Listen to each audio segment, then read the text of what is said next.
Staying in touch is just a few clicks away. Get the latest news from a Catholic perspective and so much more. Become a RealCatholicTV.com premium member today. Catholic News Roundup is brought to you in part by PewSitter.com, your online Catholic newspaper for the third millennium. CatholicMediaCoalition.org, in line with the Church, online with the world.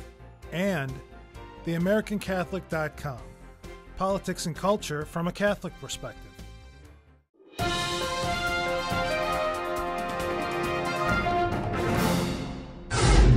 Hello and welcome to today's edition of Catholic News Roundup. I'm Matthew McAuliffe.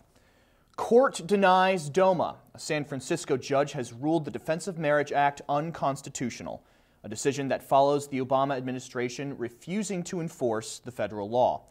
U.S. District Judge Jeffrey White made his ruling in response to a lawsuit brought by an employee who works for the same court district as the judge, staff attorney Karen Galinsky, who sued last year to get benefits for her lesbian partner, Amy Kaningis. Judge White said the Defense of Marriage Act unconstitutionally discriminates against same-sex married couples, saying the U.S. government has no right to deny health benefits to Kaningis. The Department of Justice originally opposed Galinsky's lawsuit until Obama and Attorney General Eric Holder simply decided they weren't going to enforce the Defense of Marriage Act.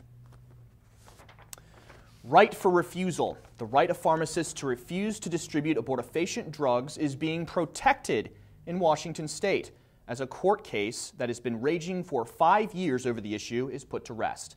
The case overturns the Board of Pharmacy rules approved in 2007 by dissenting pro-abortion Catholic Governor Chris Gregoire, declaring unconstitutional the lack of conscience rights regarding the distribution of contraception in the regulations. President and CEO of Americans United for Life, Charmaine Yost, who says, quote, just as the Obama administration is trying to force religious institutions to provide insurance coverage for life-ending drugs against their conscience beliefs, a federal district court has ruled that such an action is unconstitutional, end quote. The ruling in the case means that pharmacists must no longer be forced to distribute contraceptives that can cause abortion, like Plan B or Ella. Bishops behind bars? If bishops don't like the contraception mandate, they can go to jail, according to a Harvard administrator in Time Magazine's Ideas blog.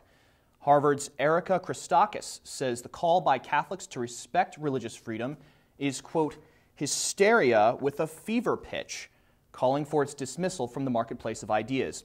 Meanwhile, House Minority Leader Nancy Pelosi, during an event at Texas A&M, points out the Catholic Church has not enforced its teaching on contraception. Pelosi, a dissenting Catholic, dismissed the objections of the Catholic Church and millions of other Americans to Obama's mandate, calling them, quote, inflammatory, saying, quote, everyone has their own responsibility in terms of the size and the rest of their family, end quote. However, Cardinal Dolan points out in his latest statement, which you can read on our resource page, that religious freedom does not depend on any government's decision to grant it. It is God-given. Stay with us. We'll be back in just a few seconds. Catholic News Roundup is brought to you in part by NewOxfordReview.org, the voice of Catholic Orthodoxy, in print and on the web, and RenewAmerica.com, expanding the influence of America's grassroots in the cause of freedom. Gay death threats. A 14-year-old girl is being subjected to vicious cyberbullying, name-calling, and even death threats by homosexual activists because of comments she made before lawmakers in Maryland. Sarah Crank stood before the Maryland Senate Judicial Proceedings Committee last month on her 14th birthday to express how she felt about changing the definition of marriage. Listen to some of what she had to say. I don't want any more kids to get confused about what's right and okay. I really don't want to grow up in a world where marriage isn't such a special thing anymore. It's rather scary to think that when I grow up, the legislator or the court can change the definition of any word they want. If they can change the definition of marriage, then they could change the definition of any word. Her remarks went viral in the homosexual community, and a commentator on the YouTube video of her wrote, quote, if I ever see this girl, I will kill her. That's a promise, end quote. This was not the only death threat. While other remarks say things like, quote, "I hope you get raped by your married parents," end quote. Director of the group Tradition, Family, and Property Student Action, John Ritchie, who compiled the threatening expressions, says, quote, "The homosexual movement only talks about tolerance, but never really practices any," end quote. You can read the full article about Sarah on our resource page by clicking on the link right outside the screen. Numbers don't lie. Catholic schools are dominating public schools across the U.S. when it comes to literacy and arithmetic, and here are some recently released numbers that show the score is not even close. National Assessment of Educational Progress, or NAEP tests, were only just recently released by the Department of Education, showing that the average 8th grade reading scores of public schoolers to be 20 points lower than students attending Catholic schools. Every year for the past 20 years has revealed Catholic school 8th graders ahead of their public school counterparts by double-digit margins. And while those aren't as big in math, they are still in the double-digit range.